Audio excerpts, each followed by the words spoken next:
Hey everybody, how you doing? Today I'll be talking about the movie Whistle.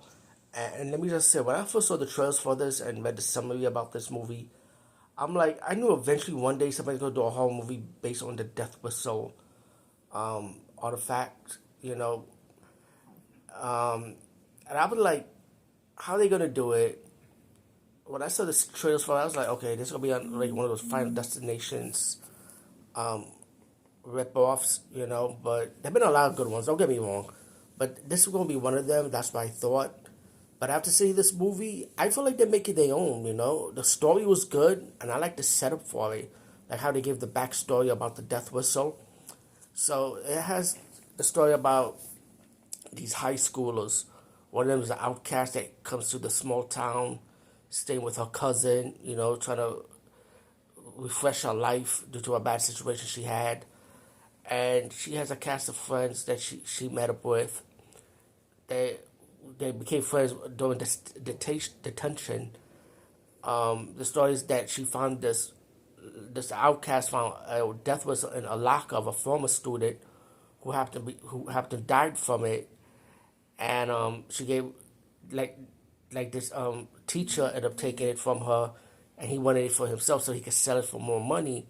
Well, let's say it backfired on him, and her cousin that went back to get his comic book took the death whistle, went to the the girl that he had a crush on, to her little get together with them, and she blew the death whistle, and they all hear the sound, and because of that, now they're all affected by this, like this death goddess, that's gonna go after them one by one, and so when they gotta do an investigation, they went to the first guy that got killed in this movie, to I think his grandmother's house, that found the artifact when she was doing. Like, she went from a flea market from South America, but she realized that it was a stolen object.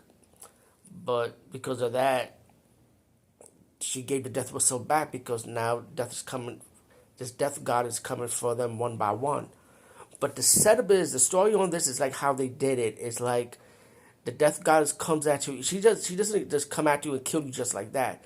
She'll come to an appearance of how you supposed to die, or what age you supposed to die, and how you gonna die. That was the setup, and I liked that setup. I thought that story was really good, and like they say you 18, but you're gonna die how the age you're supposed to die, like I mentioned. And when they like the first guy that died from the fire, from how because that's how he was supposed to die. When the two girls trying to search for the records of how this guy died, he died, like they say he died when he was 40 years old, but the guy was 18. I think it was 18 or 17, she said. But that shows how creative this movie was.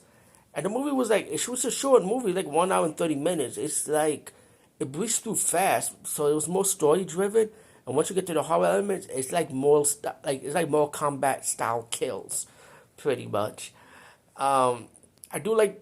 I can also consider this horror movie to be like a lesbian love story because the two main girls end up falling in love with each other, and I thought that was kind of romantic. I thought it was really cool. Anybody that's so I count this horror movie as an LGBT horror movie, and I just did like a Instagram live video talking about the LGBT horror movie that I did, like a documentary, a commentary on it, like an AI also concept on it called Unicorn Rose, and I wanted how I wanted to be more serious tone, and I'm glad this LGBT style horror movie was more serious tone. It wasn't comedy or comical like, I really did like that, and I did like the two characters. I like all the characters in this movie. I thought they were enjoyable. They played their part, and like I said, I like the story. But especially, I like the ending the most. Of course, it's gonna be a horror ending, but I kind of like the setup for the final ending of it. How let's say the death was end up finding somebody else new, and how this person decided to use it. I thought it was so creative, so funny. I thought that ending part was funny because it was like, damn, they did all that for nothing. I was like, that's crazy. I was laughing too. I was like, damn. I was laughing because it was like fucked up. That's why. So Whistle, I highly recommend this movie. Definitely check it out, man. Peace, over and out, and see you later, guys and gals.